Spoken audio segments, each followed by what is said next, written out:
안녕, 민규쌤입니다. 자, 이번 시간에는 양란 이후의 정치 운영의 변화, 그리고 통치체제 개편 부분 살펴보도록 하겠습니다. 교과서로는 지금 중단은 5와 6에 걸쳐 있는 내용을 지금 하나의 프린트로 만들었는데, 우선은 1-5, 양란 이후 정치 운영이 변화하다. 교과서 67부터 69까지. 우리 프린트로는 24, 25차 시에 해당하는 내용 먼저 다루도록 하겠습니다.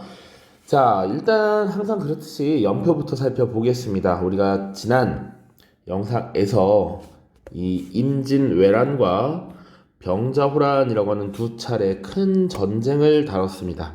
이것을 묶어서 양란이라고 한다 이야기했었고요.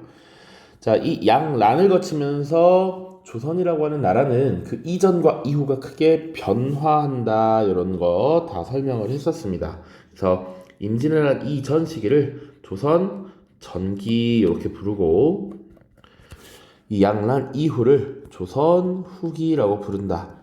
다 이미 익숙할 겁니다. 자, 그래서 지금 그 이전은 어떠했고 그 이후는 어떻게 변화했는지를 주로 살펴보는 부분이야. 그래서 그 이후 조선 후기 정치 운영의 변화, 그리고 세금 제도도 변화합니다. 이 세금을 걷는 것을 수치 제도라고 하는데, 그리고 중앙군 군 조직의 변화가 일어납니다. 그래서 군사 제도 이 세 가지를 함께 살펴보도록 하겠습니다. 자, 그 다음에 조금 이제 시간 여유가 생긴다면 우리가 분명 붕당 정치의 전개라고 하는 부분을 선조 때부터 숙종 때까지 쭉 다뤘습니다. 그렇죠? 그래서 붕당 정치라고 하는 것의 전개 과정 쭉 봤고요. 그것이 숙종이라고 하는 왕 때 이것이 변질되면서 환국이라는 형태가 나타났다라는 것까지 다뤘어.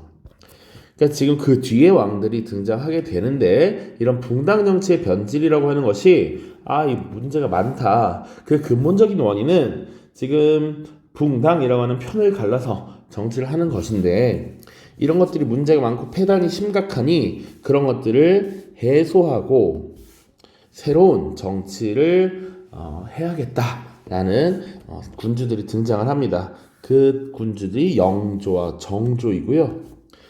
이 두 명의 왕은 되게 학식도 뛰어나고 카리스마도 넘치는 그런 왕이었습니다. 그래서 이 붕당에 관계없이 인재를 고루 등용하겠다라는 정치 어젠다를 표명을 하고요. 그것을 우리가 탕평정치라고 부릅니다. 물론 영조의 탕평정치와 정조의 탕평정치는 조금 구분을 해볼 필요가 있습니다. 그래서 영조와 정조 다룰 때 조금 더 디테일하게 살펴보도록 하겠습니다. 자, 이런 탕평정치 자체는 강력한 왕권을 바탕으로 시행이 됐습니다. 붕당에 관계없이 붕당에 휘둘리지 않으려면 왕의 권한 자체가 강력해야 해. 그런데 정조라고 하는 왕이 1800년에 갑자기 죽음을 맞이하게 됩니다. 그 이후 11살에 왕이 오른 순조가 있었고요. 그 뒤에는 이 외척 가문이 주도하는 세도 정치가 이루어집니다. 그러니까 국왕이 권력을 막강하게 행사하던 탕평 정치와는 달리 외척 주도의 세도 정치 이런 것이 등장하고요. 이 세도 외척 가문의 줄을 서는 이런 모습이 많이 나타나는데 이때 각종 부정부패가 많이 발생하고 특히 과거 시험이나 혹은 매관매직 같은 것들이 나타났습니다.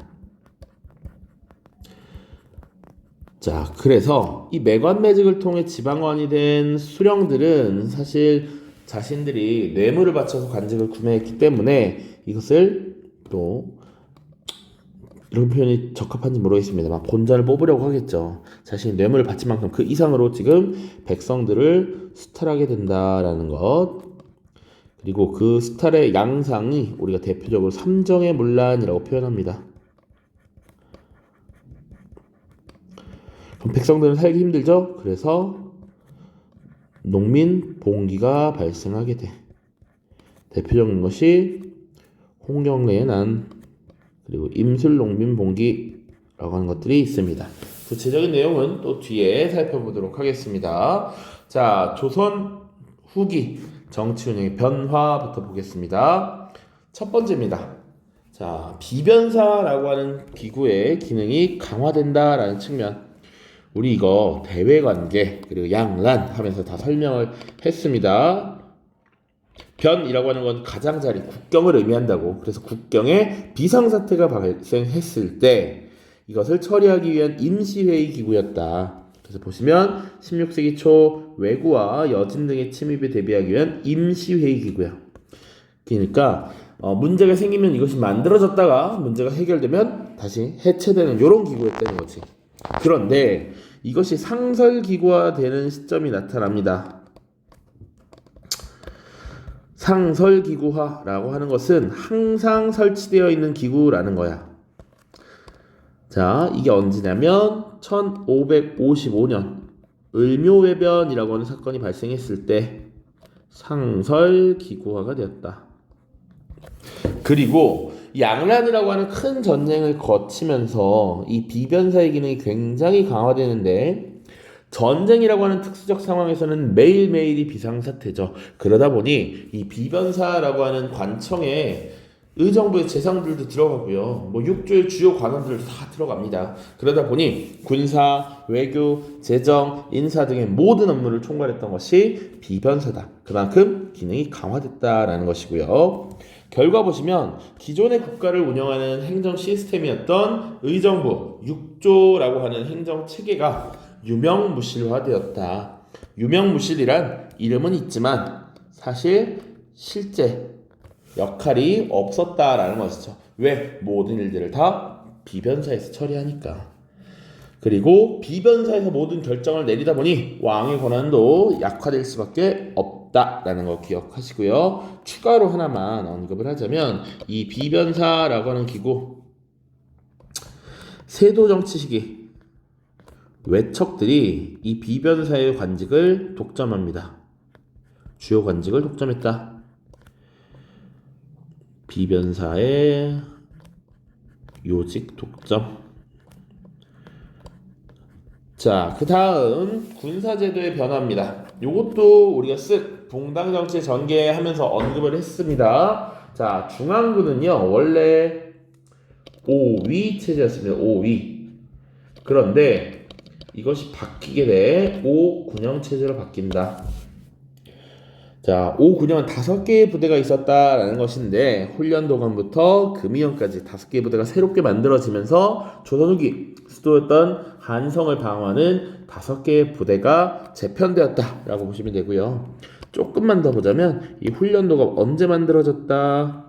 선조입니다. 선조 때 임진왜란이라고 하는 전쟁을 겪는 과정에서 일종의 직업군인 로서 훈련 도감을 설치했어. 그러니까 그 전에 5위라고 하는 중앙군은 의무병이었습니다. 그런데 이 5군영은 기본적으로 직업군인들이야. 그 차이가 있어요. 그리고 선조 때 만들어진 훈련 도감. 자, 일본의 군대에 맞서기 위해서 세 종류의 병사들로 구성되었다. 삼수병이었고요. 포수, 사수, 살수, 그래서 포, 활, 창을 사용하는 부대들, 병사들을 육성했다라는 것. 자, 그리고 어영청부터 수어청은 인조 때 후금의 침략에 대비하기 위해서 설치했다 정도만 기억하시면 되고요. 마지막 금이영은 숙종 때 만들어졌는데 이 금이영이 완성되면서 5군영 체제가 정비, 완비되었다까지 기억하시면 되겠습니다. 자, 그리고 지방군은 속오군 체제라고 하는 시스템을 마련합니다. 그러니까 전쟁을 수행하다 보니 원래는 특권계층이었던 양반 그리고 아예 인간으로 취급받지 않았던 노비는 사실 군역에서 빠져 있었고 군역의 의무가 없었는데 이들을 양반부터 노비까지 쭉 군인으로 편제하면서 만약에 전쟁이 발생했을 때 이를 효과적으로 대응할 수 있는 총동원 시스템을 어느 정도 갖췄다 정도로 이해를 하시면 되겠습니다. 자, 그 다음 수치체제 변화 봐야 될 텐데 이 부분이 가장 중요하고 어려운 부분이기도 합니다. 자, 중요하니까 체크를 좀 해두시고요. 수치체제라고 하는 것은 세금 제도입니다. 기본. 자, 원래 조선에서 일반적으로 농민들이 납부하는 세금에는 토지에 대한 세금인 전세, 그리고 집집마다 특산물을 납부하는 공납, 그리고 역이라고 하는 몸으로 때우는 거야. 역 세 가지의 부담이 있습니다. 자, 그런데 이 세금 제도가 조선 후기로 넘어가면서 바뀌었다는 얘기야. 첫 번째 공납부터 보도록 하겠습니다. 공납. 자, 공납이라고 하는 제도는 조금 필기를 해볼게요. 공납은 원래 집집마다 토산물을 납부하던 거였어. 집집마다 그 지역의 특산물, 토산물을 납부하는 겁니다. 그러니까 국가에서 필요한 물건이 있으면 각 지방에 할당량을 내리고요. 각 지방의 군현은 또 집집마다 일정량의 공물을 납부해라 라고 하는 겁니다. 이 토산물 자체가 곡물이야. 그런데 집집마다 모두 이 토산물을 직접 생산하는 경우는 없어. 그 대부분 많은 사람들이 주변에서 구매를 해서 납부를 하게 되는데 이것을 대신 납부해주는 대납업자가 생겨납니다. 그런데 이 대납업자가 물건값을 몇 배, 몇십 배씩 받기 시작해.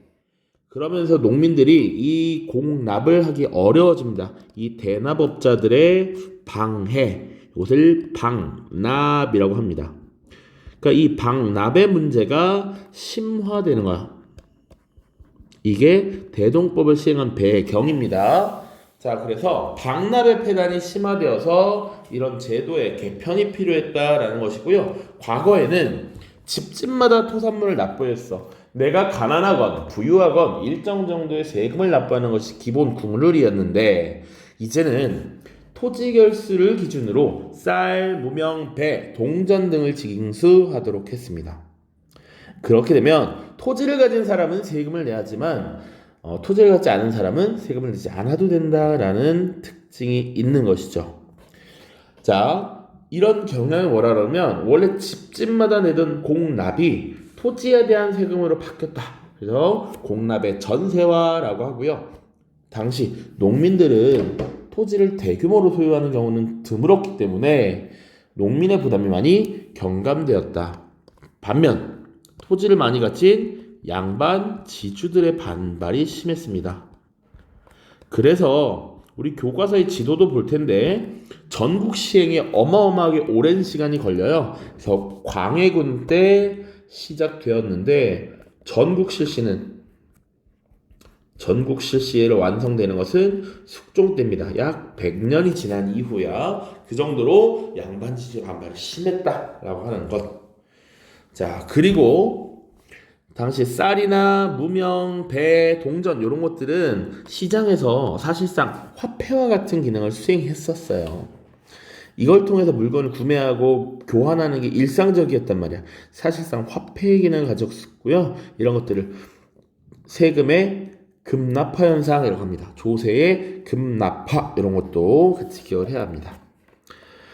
자, 그리고 대동법과 관련해서 또 중요한 게 대동법은 정말 중요한데 원래는 집집마다 토산물을 납부해. 위에 보세요. 그럼 원래 국가에 필요한 물건들이 있을 거 아니야. 그래서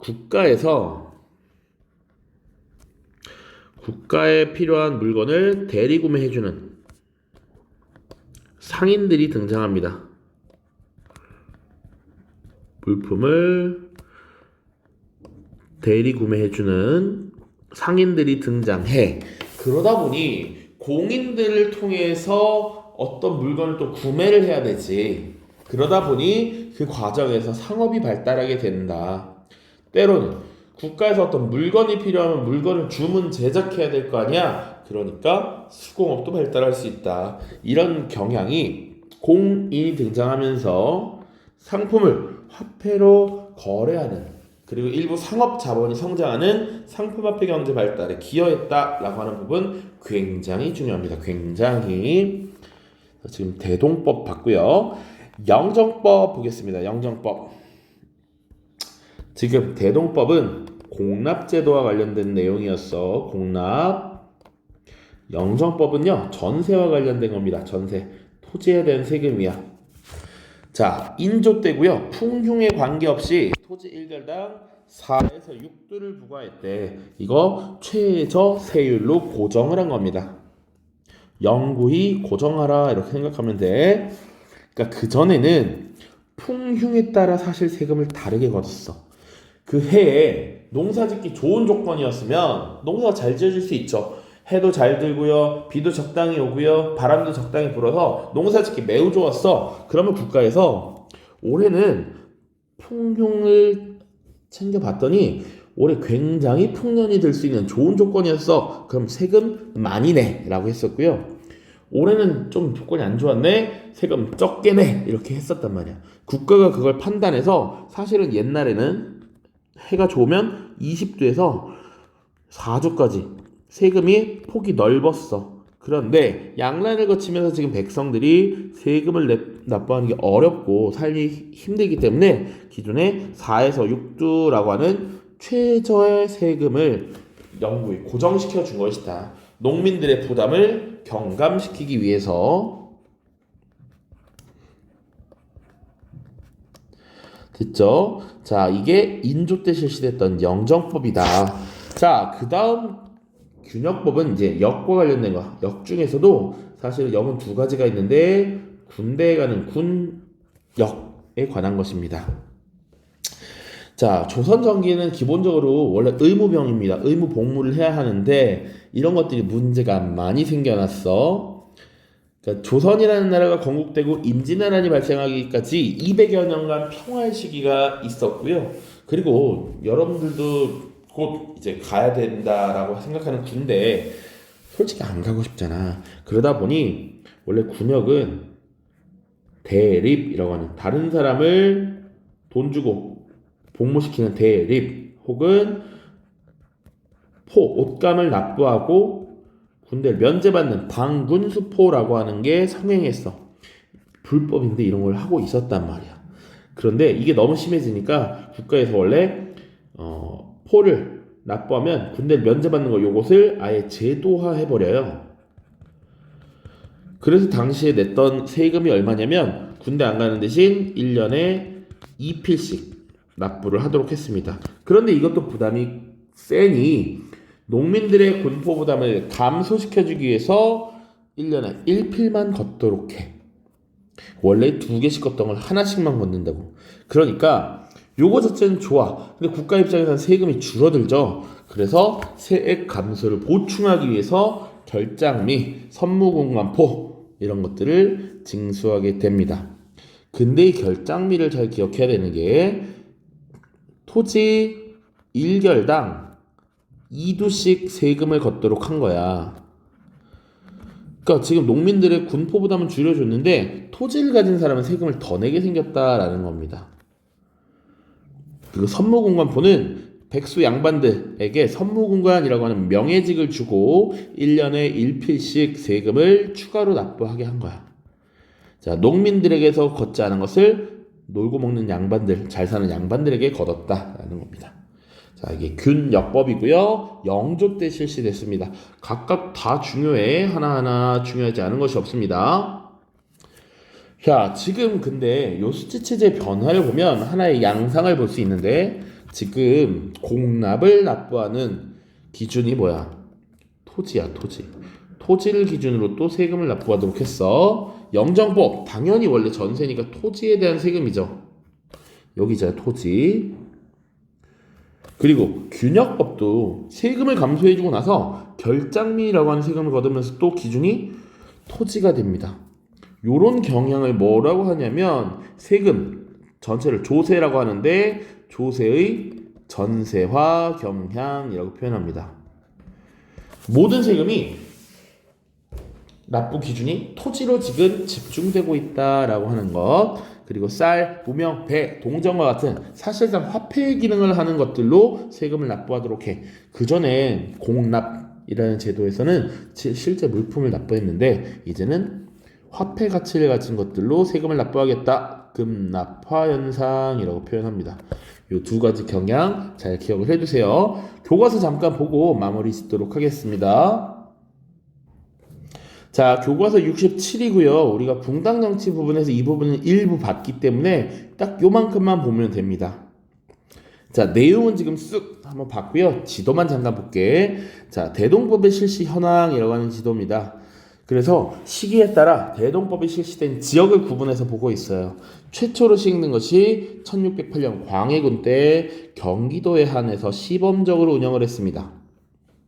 그리고 나서 지금 전국적으로 실시된 것이 마지막에 1708년 숙종 때고요. 100년이 걸렸다. 왜? 대동법의 실시는 토지를 많이 소유한 양반지주들의 부담이 늘어나는 것이었기 때문에 양반지주들의 반발이 심했다라고 하는 것만 기억해 두시면 되고요. 자, 혹시나 여기 평안도와 함경도 지역은 익류지역이라고 되어 있습니다. 법률을 보면 익류지역은 세금을 납부하지 않고 자체 소진을 하는 경우야. 왜? 국방지역이죠. 북방지역은 지금 군사지역이기 때문에 군량미로 쓰거나 혹은 사신을 접대하는 비용으로 쓰도록 했습니다. 됐죠? 자, 일단 고생 많았고요. 다음 영상에서는 이제 영조와 정주 때 탕평정치, 그 뒤에 세도정치까지 쭉 보도록 하겠습니다. 고생 많았습니다.